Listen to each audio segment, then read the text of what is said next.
My name is Lisa Desai, and the title of the film is called Public Health, Private Pain, and I am a producer on the film.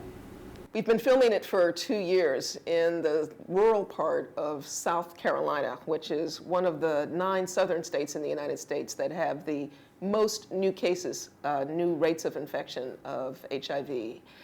And 2/3 of those new cases are among African American women. The one thing that struck me most in South Carolina was that people who were out of sight were out of mind. You have people who are living in the end of dirt roads, people who are living in rural areas where they can't afford gas, they may not even have a car.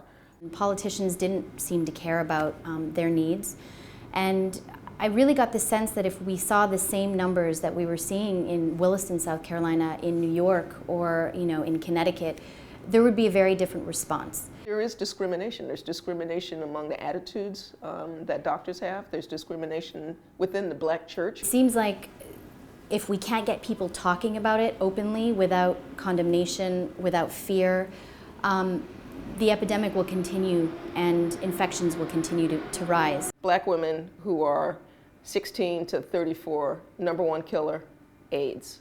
Not domestic homicide, not guns, not drugs, AIDS. Despite the fact that we don't see families like Wilhelmina's every day, they matter and their lives are important, and they deserve the same kind of treatment and care that all of us have access to. So what we want this film to do is begin to educate that population themselves about what it is they need to do and what it is they need to be fighting for from the politicians in their state to get the kind of care that they need to keep themselves alive.